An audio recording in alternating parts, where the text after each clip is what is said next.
Good morning प्यारे प्यारे बच्चों, कैसे हैं आप लोग। हम खूब एंजॉय कर रहे हैं छुट्टियों का। चलिए थोड़ी पढ़ाई भी हो जाए। तो फिर आज तो मैंने लास्ट अपनी वीडियो में आप लोगों को बताया था addition of two vectors, addition of more than two vectors, जिसमें मैंने आप लोगों के लिए ट्राइंगल मेथड, पैरेललोग्राम मेथड और पॉलीगॉन मेथड यूज किया था। तो आज का मेरा जो ये वीडियो है वो पूरा डेडिकेटेड होगा सिर्फ सब्ट्रैक्शन ऑफ टू वेक्टर्स को लेकर। ठीक है, तो पूरा डिटेल में इसको हम लोग स्टडी करेंगे। देखो मैं थोड़ा सा रिकैप कर देता हूं कल का। मैंने आप लोगों को बताया था एडिशन ऑफ टू वेक्टर्स के लिए कि अगर ए वेक्टर हमारे पास ये है, राइट, ये मैंने बताया था कि r equal to A plus B, यानी अगर हमें ए में बी को ऐड करना है तो हम लोग कैसे करते थे, ए वेक्टर ड्रॉ करते थे गिवन डायरेक्शन में और फिर बी वेक्टर को हम लोग ए की हेड से स्टार्ट करते थे लाइक दिस। ये हमारा बी वेक्टर होता था। ठीक है, तब हम इनकी जो क्लोजिंग साइड होती थी ये क्या होती थी हमारी a प्लस बी, यानी कि r equal to a plus B, right. तो आज मैं लूंगा सब्ट्रैक्शन ऑफ टू वेक्टर्स। तो इस तरीके से मैंने आप लोगों को बताया था। चलिए अब मैं सीधा चलता हूं a माइनस बी पर। तो अब देखो मेरे को क्या करना है कि मुझे a में से b को सब्ट्रैक्ट करना है लाइक दिस। तो मैं इसको कैसे लिख सकता हूं, vector a plus minus B. तो इसका मतलब क्या हुआ कि सब्ट्रैक्शन भी एक तरीके का एडिशन ही है, बट यहां पर हमने b की जो डायरेक्शन थी उसको रिवर्स कर दिया है। तो मींस जैसे देखो कल की तरह ही समझाऊंगा मैं इसको। यहां पर ये मेरा वेक्टर a, राइट, और मैं इसमें पैरेललोग्राम मेथड अगर यूज करता हूं तो b वेक्टर मेरा क्या था जब मैंने ऐड किया था, ये b वेक्टर, राइट। तो आपने देखा था ये पैरेललोग्राम हम लोग कंप्लीट करते थे। ये हमारा पैरेललोग्राम कंप्लीट हुआ और इसका जो डायगोनल है starting from the coinitial point of A and B, इसने आपको क्या प्रोवाइड किया था, ये आपको प्रोवाइड किया था a प्लस बी, राइट। अब देखो मैंने क्या कहा है कि भाई हमें a माइनस बी चाहिए, तो यानी a प्लस माइनस बी। अब b वेक्टर ये था जब आपने ऐड किया था इसको, इन दोनों के बिटवीन जो एंगल था हमारे पास वो कितना था, ये थीटा, राइट। तो अब हम क्या करेंगे, इस b को, b की जो डायरेक्शन है उसको रिवर्स कर देंगे। तो यानी इस b के इक्वल हमने एक वेक्टर लिया अपोजिट डायरेक्शन में, ये दिस, ये, राइट, b के जस्ट इक्वल। क्लियर है यहां तक। तो अब एंगल हमारे पास कितना हो जाएगा, ये हमारा a वेक्टर है, ओके। तो ये हमारा क्या आ गया अब, minus B, this is minus B vector, ये वाला। तो अब देखो आप जानते हो पैरेललोग्राम की जो अपोजिट साइड्स होती है वो इक्वल होती हैं और पैरेलल होती हैं। तो मैंने अब इसको क्या किया, ये पैरेललोग्राम कंप्लीट किया, दिस,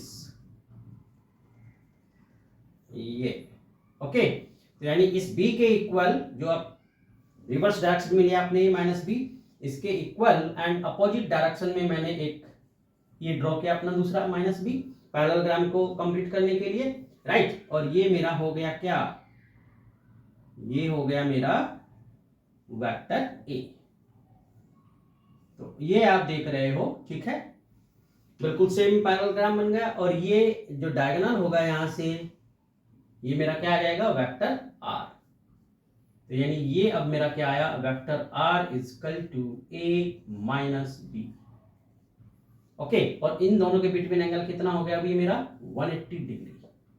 तो ये था सब्ट्रैक्शन ऑफ टू वेक्टर। फिर से देख लो मैंने क्या किया कि b को b की अपोजिट डायरेक्शन में, ये देख रहे हैं ना, ये b था हमारा पहले जब हमने a प्लस बी लिया था, अब मैंने b को अपोजिट डायरेक्शन में ले लिया, ये वाला, दिस वन। ये अब क्या हो गया, इसके अपोजिट डायरेक्शन में आ गया कितना मेरे पास, ये माइनस बी, ठीक। इसी के इक्वल और पैरेलल ये वेक्टर लिया माइनस बी, जिससे कि ये पैरेललोग्राम कंप्लीट हो। अब ये पैरेललोग्राम जो हमारा बना है इसका जो डायगोनल होगा, जो इन दो यानी a और b के कोइनिशियल पॉइंट से स्टार्ट हो रहा है, ये हमको क्या देगा, r equal to a minus B. तो ये था हमारा सब्ट्रैक्शन ऑफ टू वेक्टर्स। इसमें देखो फॉर्मूला हमारा सेम ही लगता है, जैसे मैंने एडिशन के फॉर्म में जब ये था आपके पास r equal to a plus B, right. तो आपने क्या लिखा था formula, r square equal to a square B square 2ab cos theta.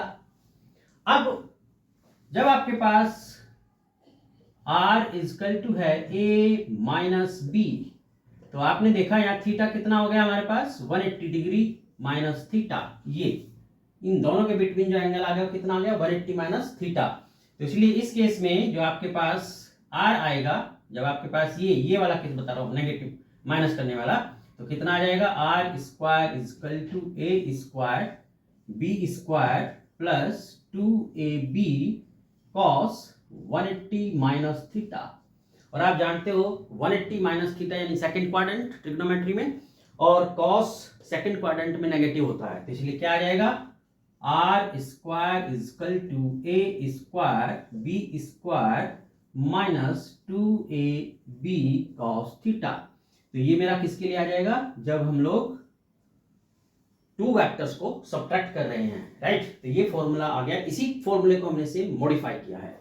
अब अगर मुझे डायरेक्शन चाहिए, ये रिजल्टेंट वेक्टर r है, इसकी डायरेक्शन चाहिए, सपोज ये अल्फा एंगल पर है a से, तो कल मैंने आप लोगों को फॉर्मूला बताया था, आओ देखो इसकी डायरेक्शन देख लेते हैं एक बार। तो कल मैंने फॉर्मूला बताया था जब हमने ऐड किया था दो वेक्टर्स को, in case of r equal to a plus b, तो इस केस में हमारे पास जो फॉर्मूला आया था वो आया था tan alpha equal to b sine theta a plus b cos theta. Now in case a minus b equal to r, जब हम सब्ट्रैक्ट कर रहे हैं दो वेक्टर्स को, तो आपने देखा यार थीटा कितना था हमारे पास, यानी जो एंगल था इनके बिटवीन वो कितना था, angle between a and b, अभी मैंने बताया था कितना आया था, वो आया था 180 माइनस थीटा। सो 180 माइनस थीटा, तो अब इस फॉर्मूले में आप ये 180 माइनस थीटा पुट कर दोगे, सो डायरेक्शन ऑफ r, तो कितना आ जाएगा tan alpha equal to b sine 180 minus theta on a plus b cos 180 minus theta. तो आप जानते हैं सेकंड क्वाड्रेंट में साइन पॉजिटिव होता है और cos नेगेटिव होता है, तो इसलिए क्या आ जाएगा direction of r tan alpha equal to b sine theta upon a minus b cos theta. तो ये फॉर्मूला हम यूज कर सकते हैं डायरेक्ट, जब a माइनस b हमको करना हो और a माइनस b यानी कि जो सब्ट्रैक्ट करके आपका रिजल्टेंट वेक्टर आया वो किस डायरेक्शन में होगा, तो उससे हम इसका डायरेक्शन फाइंड कर सकते हैं। क्लियर है ये बात मेरी? चलिए अब मैं इस पर जो है कुछ प्रॉब्लम्स लेता हूं जो आपकी नीट जेई ओरिएंटेड होंगी। आई होप कि यहाँ तक आप लोगों को क्लियर हो गया होगा, किसी तरीके का कोई डाउट इसमें नहीं होगा, और अगर फिर भी कोई डाउट हो तो आप मेरे से डिस्कस कर सकते हो। अब देखो इसमें प्रॉब्लम्स बड़ी बढ़िया बढ़िया प्रॉब्लम्स हैं। तो क्वेश्चन नंबर 1, क्वेश्चन 1 में क्या बोला गया है कि दो यूनिट वेक्टर्स हैं a एंड b, यानी a और b आपके टू यूनिट वेक्टर्स हैं, a कैप और b कैप। तो क्वेश्चन में बोला गया है कि if a cap minus b cap, right, ये इनका मैग्नीट्यूड लिया, तो हमें प्रूफ करना है 2 साइन थीटा बाई 2। क्या करना है हमको, ये प्रूव करना है, प्रूव इट। तो देखो बहुत सिंपल सा क्वेश्चन है ये प्रूफ करने का, तो हाउ समझो। बेसिकली क्या बोला गया क्वेश्चन में कि जो a और b है वो यूनिट वेक्टर है, since a cap and b cap are unit vectors. कैसे हैं ये यूनिट वेक्टर्स? तो मैंने बताया था यूनिट वेक्टर्स का जो मैग्नीट्यूड होता है वो कितना होता है 1, तो इसीलिए इनका जो मैग्नीट्यूड होगा वो कितना आएगा, a कैप का मैग्नीट्यूड 1, b कैप का मैग्नीट्यूड 1, राइट। तो अभी मैंने फॉर्मूला बताया है ऑल्सो, आप जानते हो कि भाई अगर r इक्वल टू आपके पास है a माइनस b, तो इसका जो मैग्नीट्यूड होता है वो कितना होता है a स्क्वायर, अभी फॉर्मूला निकाला है just, b square minus 2ab cos theta. तो अब इस फॉर्मूला को हम यहां यूज करेंगे। Now A cap minus B cap is equal to, इस फॉर्मूले को यूज करोगे तो कितना आ जाएगा हमारे पास, ये देखो, ए कैप यानी magnitude of A square magnitude of B cap minus 2 magnitude of A cap magnitude of B cap cos theta, right. अभी आपने देखा कि ए कैप और बी कैप का जो मैग्नीट्यूड है वो कितना है, 1 है। तो कितना आ जाएगा हमारे पास, 1 का स्क्वायर 1 ही रहेगा, 1 माइनस 2 कॉस थीटा। तो 2 हमने यहां पर कॉमन ले लिया, so 2 1 minus cos theta, right. तो अब देखो बेटा, कॉस थीटा के ट्रिग्नोमेट्री में फॉर्मूला बताया था मैंने, cos theta half angle formula, cos theta is equal to, अब हमें यहाँ वो फॉर्मूला यूज करना होगा जिससे ये 1 हमारा रिमूव हो जाए। तो क्या होता है, 1 minus 2 sine square theta by 2, right. तो अगर ये फॉर्मूला यहाँ पुट करोगे तो कितना आ जाएगा, 2 1 माइनस, और जब पुट करोगे तो माइनस माइनस प्लस हो जाएगा, सो 2 साइन स्क्वायर थीटा बाई 2, तो 1 से 1 कैंसिल, तो ये आ जाएगा हमारे पास, दिस इज इक्वल टू 2 2 जा 4, रूट से बाहर, and sine theta by 2, right. तो ये हमारे पास जो हमको प्रूफ करना था, A cap minus B cap equal to this, तो इस तरीके से हम लोग इसको प्रूफ कर सकते हैं। क्लियर होगा, आई होप ये क्वेश्चन आप लोगों को। चलिए अब दूसरा क्वेश्चन, बहुत मजेदार क्वेश्चन है दूसरा, बहुत बढ़िया क्वेश्चन है। देखो सेकंड क्वेश्चन क्या है हमारा, सेकंड क्वेश्चन में बोला गया है कि 2 फोर्सेस हैं, यानी कितने, 2 फोर्स। तो अब देखो क्वेश्चन क्या है कि 2 पार्टिकल्स, एक पार्टिकल है आपका ये, इस पे 2 फोर्सेस काम करते हैं, ये ठीक है, ये 2 फोर्सेस वर्क कर रहे हैं, और ये कितने एंगल पे वर्क कर रहे हैं, 120 डिग्री पर, ठीक है। ये F1 है और ये F2 है। तो क्वेश्चन नोट कर लो आप, 2 forces F1 and F2 acts on a particle, यानी एक साथ दोनों उस पर काम कर रहे हैं, at angle 120 degree, then their acceleration is a, suppose किया acceleration कितना है, a है, and when one of the 2 forces is reversed, अगर उसमें से किसी एक फोर्स की डायरेक्शन को रिवर्स कर दें, then acceleration becomes √3 times of the acceleration in previous case, then find the ratio of F1 and F2। तो आओ मैं इसको समझाता हूं। यहाँ पर 2 फोर्स हैं, सपोज में 2 फोर्सेस हमारे F1 एंड F2 हैं, और जब ये थीटा इक्वल टू 120 डिग्री पर एक्ट करते हैं, तो उस केस में जो एक्सेलरेशन है, एक्सेलरेशन कितना है हमारे पास, a है, और जब इनमें से किसी एक फोर्स को रिवर्स कर देते हैं, तो चलो पहले इतना पार्ट देखो, ये दोनों एक दूसरे पर 120 डिग्री पर एक्ट कर रहे हैं, तो उस केस में इनका जो रिजल्टेंट हो गया, सपोज वो F इक्वल टू, तो फॉर्मूला यूज किया वही हमने, R equal to a square b square 2ab cos theta का रूट, तो कितना हो जाएगा, F1 square plus F2 square plus 2 F1 F2 cos theta, right. तो ये हमारी इक्वेशन 1 आ गई, जब ये इस थीटा एंगल पर एक्ट कर रहे हैं, वैल्यू सबसे लास्ट में पुट करेंगे, तो थीटा एंगल पर एक्ट कर रहे हैं। Now the question is that if one of the 2 forces is reversed, अगर इनमें से किसी भी एक फोर्स को रिवर्स कर दें, यानी उसकी डायरेक्शंस को अपोजिट कर दें, राइट, यानी अब अगर उनके बीच थीटा एंगल था, तो एंगल कितना हो जाएगा, 180 माइनस थीटा रिवर्स करने पर, तो उस केस में जो एक्सेलरेशन है, एक्सेलरेशन कितना हो जाता है in the second case, second case में एक्सेलरेशन हो जाता है हमारा, जो पहले एक्सेलरेशन था a, उसका √3 टाइम्स, ठीक है, ये ध्यान रखना, √3 टाइम्स हो जाता है। तो सपोज किया सेकंड केस में जो रिजल्टेंट वेक्टर है हमारा, so let when F1 is reversed, F1 is reversed, मैंने क्वेश्चन में बोला था कोई एक फोर्स, तो मैंने F1 ले लिया, is reversed, then resultant force is F dash. तो रिजल्टेंट क्या हो गया, एफ डैश हो गया। तो उस केस में अब देखो यहाँ पर क्या आ जाएगा मेरे पास, F dash square equal to f1 square f2 square plus 2 f1 f2 cos 1t minus theta, right. तो अब देखो कितना आ जाएगा, F dash square equal to f1 square f2 square twice,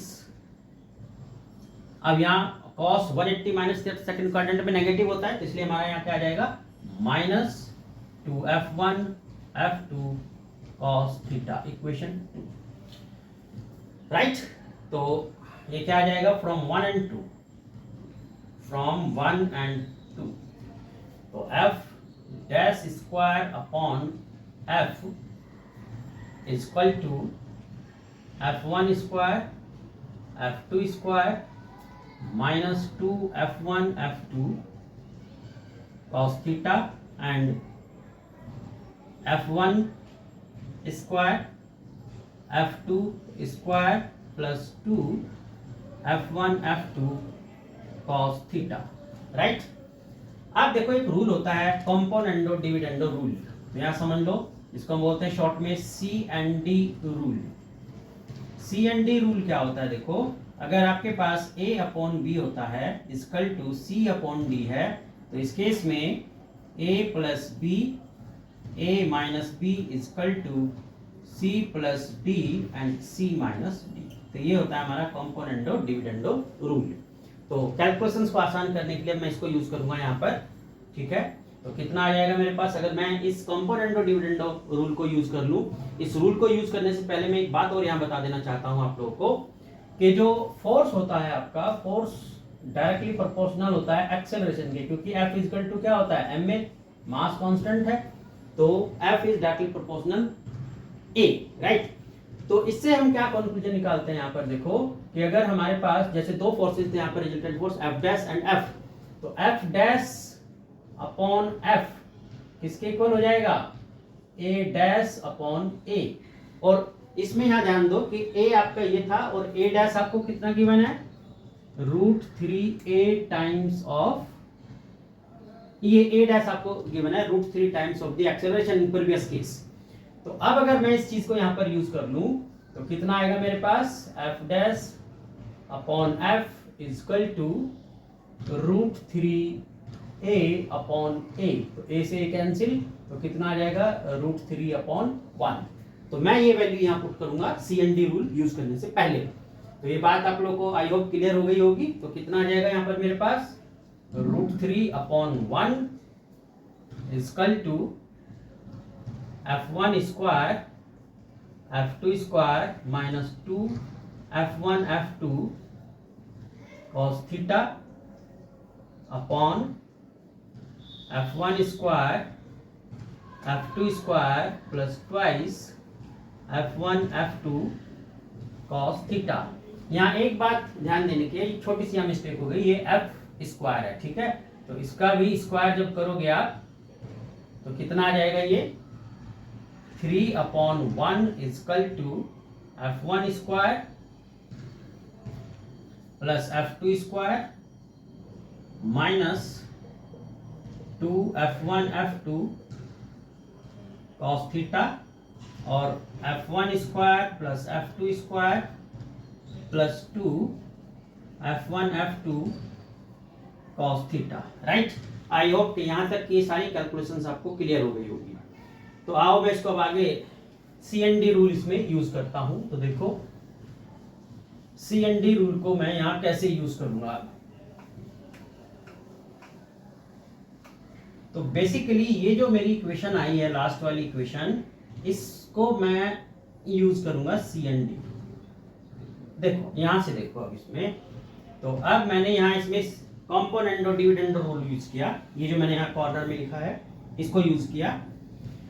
तो क्या आ जाएगा मेरे पास, 3, पूरा ध्यान से समझना, 3 plus 1 3 minus 1 is equal to, अब यहाँ देखो जब इन दोनों को ऐड करोगे आप, राइट, तो इस फॉर्मूले के अकॉर्डिंगली राइट। तो ये तो कैंसिल हो जाएगा, ये आ जाएगा आपके पास twice f1 square twice f2 square, right. जब डिनोमिनेटर में इसको माइनस करोगे तो कितना आ जाएगा आपके पास, यहाँ देखो c माइनस डी, तो c क्या था, ये ऊपर वाला, इसमें से माइनस किया इसको तो आ गया माइनस का 4 f1 f2 cos theta, right.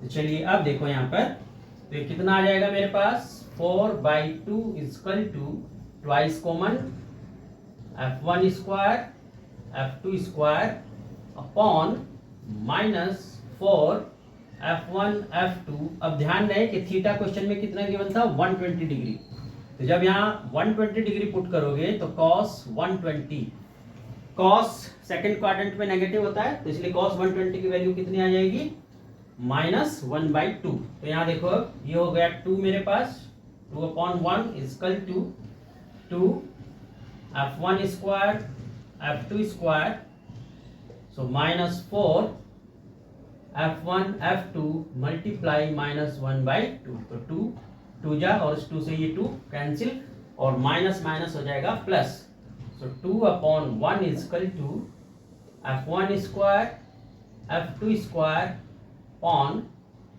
f1 f2। यहाँ तक अगर कोई डाउट हो तो बताओ।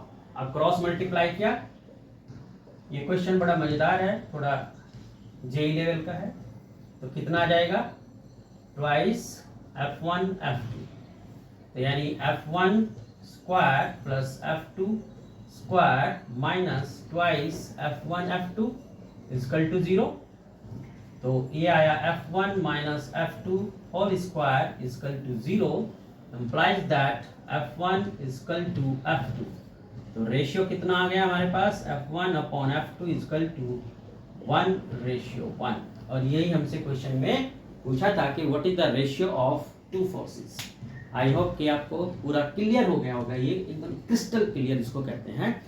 ये रूल हमेशा ध्यान रखना, कॉम्पोनेंट एंड डिविडेंडो, ये अक्सर यूज होता है बहुत सारी प्रॉब्लम्स में। चलिए अब मैं एक और दूसरा क्वेश्चन लेता हूं, ध्यान से समझना आप लोग।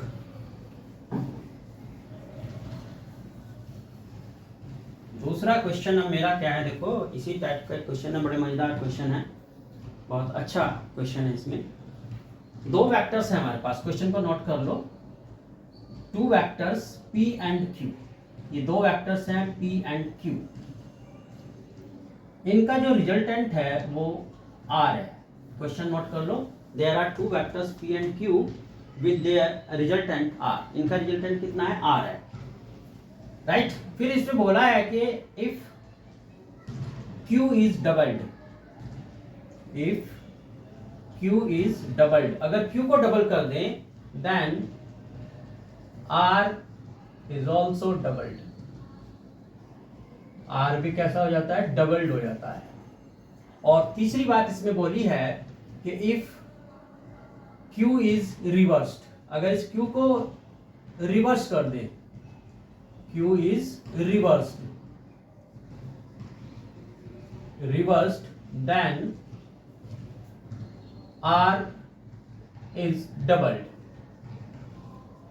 r is doubled, then find p ratio q ratio r। तो क्वेश्चन को समझ लो कि भाई दो वेक्टर्स हैं p एंड q, इनका रिजल्टेंट r है, अगर q को हम डबल कर दें तो r का मैग्नीट्यूड भी डबल हो जाता है, और अगर हम q की डायरेक्शन को चेंज कर दें यानी इसको रिवर्स कर दें, अपोजिट डायरेक्शन में ले लें, तो उस केस में भी r का मैग्नीट्यूड डबल हो जाता है, राइट। तो हमें उस केस में p, q और r का रेशियो फाइंड करना है। तो ध्यान से समझना, क्वेश्चन बड़ा बढ़िया क्वेश्चन है। तो आओ मैं आप लोगों को अभी समझाता हूँ। तो पहले फर्स्ट कंडीशन मैंने यूज की, तो पहला क्या है कि p एंड q का जो रिजल्टेंट है वो r है, और सपोज किया ये दोनों एक थीटा एंगल पर जो है एक्ट कर रहे हैं, तो यानी कि जो p और q के बिटवीन एंगल हमने सपोज कर लिया वो थीटा है। तो इस केस में पहली इक्वेशन हमारी क्या आ गई, r स्क्वायर इक्वल टू, पूरा ध्यान से और पैसेंस से समझना, मजेदार क्वेश्चन है। तो r square equal to p square q square 2pq cos theta, ये आ गई मेरी इक्वेशन 1। दूसरा Q इज डबल्ड, अगर Q को हम डबल कर दें, राइट, तो उस केस में R भी डबल हो जाता है। तो फिर से अब क्या है, R डबल हो गया, यानी 2R स्क्वायर। P को एज इट इज, Q को बोला है डबल कर दे, तो 2Q square plus 2P into 2Q cos theta. तो कितना आ जाएगा, 4R square equal to P square 4Q square 4PQ cos theta, equation number 2। अब इसमें बोला है इन्होंने कि भाई जो आपका Q है अगर उसको रिवर्स कर दे तो भी R डबल हो जाता है। तो ये तो थी हमारी फर्स्ट कंडीशन। क्या थी ये, first condition this.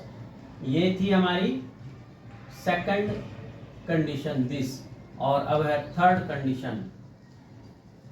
Third condition क्या है कि अगर Q को रिवर्स कर दें then R is also double, तो R फिर से डबल हो जाता है। तो यानी 4R square equal to P square Q square, right. अब इसको रिवर्स कर दिया गया है, तो यहाँ क्या आ जाएगा, minus 2PQ cos theta, equation number 3। तो आई होप ये तीनों इक्वेशंस आपको क्लियर हो गई होंगी। तो अब देखो मैं इनको सॉल्व करूंगा। तो मैंने पहले क्या किया, जो मेरी ये इक्वेशन 1 देख रहे हो यहाँ पर, दिस, इस इक्वेशन 1, और मैंने ले लिया इक्वेशन नंबर, ये ले लेता हूँ 3 को, क्योंकि इसमें अगर मैं लेता हूँ तो PQ मेरा कैंसिल हो जाएगा। तो मैंने क्या किया, इक्वेशन 3 और 1, तो एडिंग इक्वेशन 1 एंड 3, 1 और 3 को ऐड किया तो कितना आ जाएगा मेरे पास, 5R स्क्वायर, इसको ऐड किया equal to 2P square 2Q square, और ये दोनों कैंसिल हो गए, राइट। तो ये इक्वेशन आ गई। या इसको मैं ऐसे भी लिख सकता हूँ, दिस इम्प्लाइज दैट, या इधर ही लिख देता हूँ, चलो, 5/2R square P square plus Q square, equation number 4। तो मैंने यहाँ से कॉमन लिया, इस साइड ले लिया, तो ये मेरी वैल्यूज आ गई। अब देखो इसमें ये इतना हो गया। अब यहाँ देखो इक्वेशन नंबर 2, राइट। अभी मैंने कौन सी ली थी, इक्वेशन 1 और 3 मैंने ली थी। अब मैं ले लेता हूँ इक्वेशन नंबर, देखो जिससे हमारा आसान हो सकता है, तो मैंने ले ली इक्वेशन नंबर 1 और 2 ले ली मैंने इस बार। ये 1 और 2 दोनों को ऐड किया, ये वाली 1 और 2। तो अब देखो यहाँ पर इक्वेशन नंबर 2 में से मैंने माइनस किया इक्वेशन नंबर 1 को। ये 2 इक्वेशन है, इसमें से मैंने इसको माइनस किया। तो जब माइनस करेंगे 4R स्क्वायर में से R स्क्वायर माइनस करोगे तो आ जाएगा 3R स्क्वायर इक्वल टू, ये सेकेंड है। देखो इसमें से माइनस करेंगे तो P स्क्वायर कैंसिल, ये बच जाएगा 3Q स्क्वायर, राइट। और 4PQ cos थीटा में से 2PQ cos थीटा माइनस करोगे तो आ जाएगा आपका 2PQ cos थीटा। आई होप कि यहाँ तक आप लोग को क्लियर हो गया होगा, कोई प्रॉब्लम नहीं आई होगी। क्लियर है भाई यहाँ तक। अब देखो ये इक्वेशन नंबर 5 आई मेरी, तो ये इक्वेशन नंबर 4 और ये इक्वेशन नंबर आपकी जो 5 है, राइट, ये देख रहे हो आप लोग, दिस।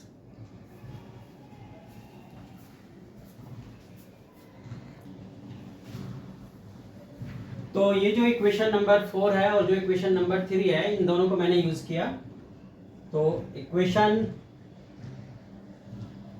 3 माइनस इक्वेशन 4, यानी इस 3 में से इसको मैंने माइनस किया तो कितना आ जाएगा, 4R square minus 5/2R square equal to, अब देखो यहाँ पर P स्क्वायर से P square cancel, Q square से Q स्क्वायर कैंसिल, आ जाएगा कितना मेरे पास, 2PQ cos थीटा। और ये एलसीएम लोगे तो कितना आ गया, 8 माइनस 5, तो 3R square by two equal to minus 2PQ cos theta, right. अब यहाँ देखो ये 2PQ कॉस थीटा यानी इक्वेशन नंबर 6। तो अगर मैं इन दोनों को यूज कर लूँ, 5 और 6 को ऐड कर दूं, तो यानी एडिंग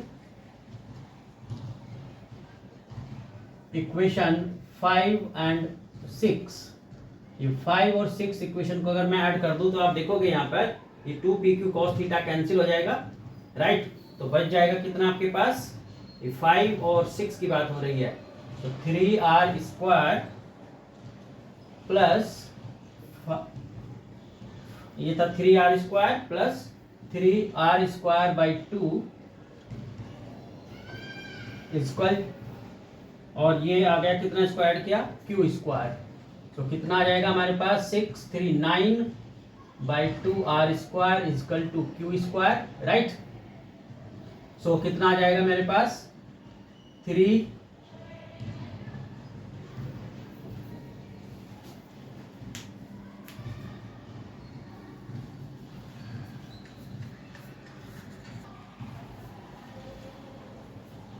तो कितना है ये हमारे पास यहाँ पर 3, राइट। तो ये आ जाएगा 3R square upon 2 equal to Q square, right.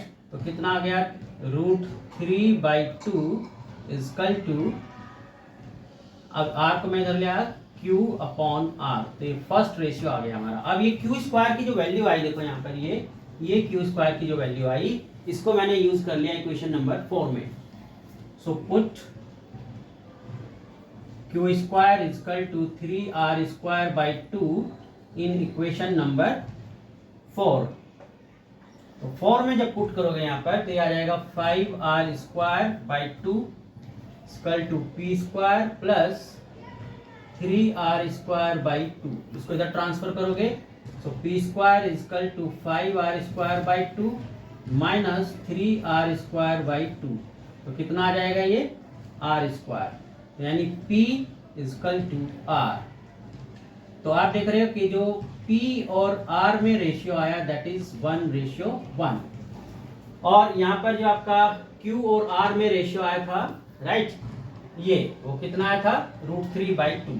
इसलिए अब इस तरीके से जो हमारा PQR में रेशियो आ जाएगा, यहाँ देखो P ratio Q ratio R, तो P और R में कितना रेशियो है 1 में, Q और R में रेशियो कितना है √3/2, तो P1। अब यहाँ देखो Q और R में, Q कहाँ है हमारे पास दिस, तो कितना है √3/2:1। तो ये हमारा जो है रेशियो आ गया PQR में, राइट। चलिए